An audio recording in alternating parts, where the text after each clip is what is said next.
श्री नृसिंहस्तोत्रम्। प्रह्लाद उवाच। नमस्ते पुण्डरीकाक्ष नमस्ते पुरुषोत्तम नमस्ते सर्वलोकात्मन् नमस्ते तिग्मचक्रिणे। नमस्ते पुण्डरीकाक्ष नमस्ते पुरुषोत्तम नमस्ते सर्वलोकात्मन् नमस्ते तिग्मचक्रिणे।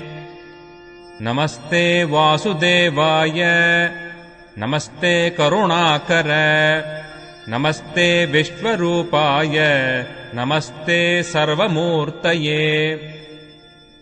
नमो ब्रह्मण्यदेवाय गोब्राह्मणहिताय च जगद्धिताय कृष्णाय गोविन्दाय नमो नमः।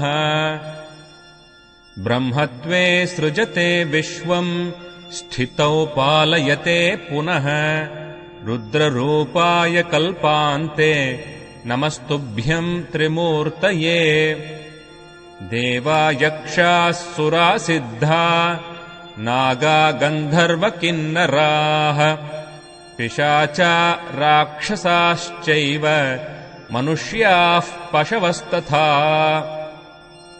पक्षिणस्थावराश्चैव पिपीलिकसरीसृपाः भूम्यापोऽग्निर्नभो वायुः शब्दस्पर्शस्तथा रसः रूपम् गन्धो मनो बुद्धिः आत्मा कालस्तथा गुणाः एतेषाम् परमार्थश्च सर्वमेतत्त्वमच्युत। विद्या विद्ये भवान् सत्यम् असत्यम् त्वम् विषामृते प्रवृत्तम् च निवृत्तम् च कर्म वेदोदितम् भवान्। समस्तकर्म भोक्ता च कर्मोपकरणानि च त्वमेव विष्णो सर्वाणि सर्वकर्मफलम् च यत्। मय्यन्यत्र तथा शेष भूतेषु भुवनेषु च तवैव व्याप्तिरैश्वर्य गुणसंसूचिकी प्रभो।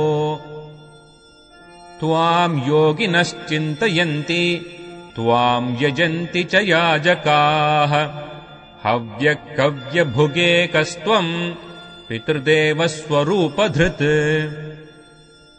रूपम् महत्ते स्थितमत्र विश्वम् ततश्च सूक्ष्मम् जगदेतदीश।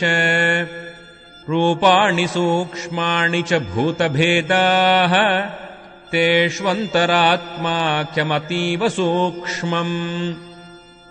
तस्माच्च सूक्ष्मादिविशेषणानाम् अगोचरे यत्परमात्मरूपम् किमप्यचिन्त्यम् तव रूपमस्ति तस्मै नमस्ते पुरुषोत्तमाय।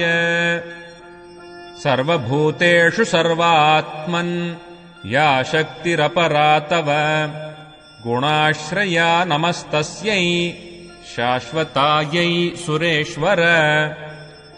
यातीतगोचरा वाचाम् मनसाम् च विशेषणा ज्ञानिज्ञानपरिच्छेद्याताम् वन्दे चैश्वरीम् पराम्।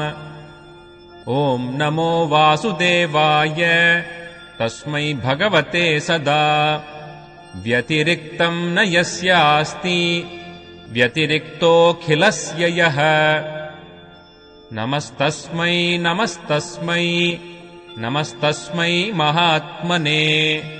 नामरूपम् न यस्यास्ति योऽस्त्वित्वेनोपलभ्यते। यस्यावताररूपाणि समर्चन्ति दिवौकसः अपश्यन्तः परम् रूपम् नमस्तस्मै महात्मने। योऽन्तस्तिष्ठन्न शेषस्य पश्यतीशः शुभाशुभम् तम् सर्वसाक्षिणम् विष्णुम् नमस्ते परमेश्वरम्।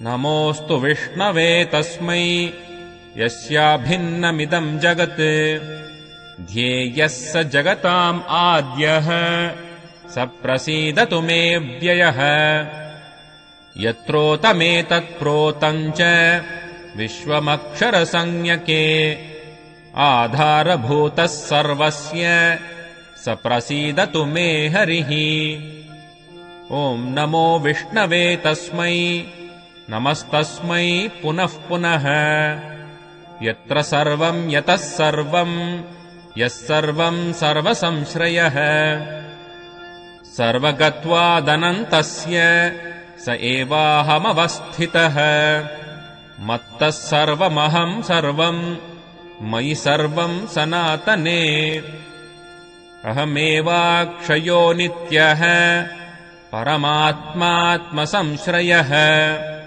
ब्रह्मसंज्ञोऽहमेवाग्रे तथान्ते च परः पुमान्।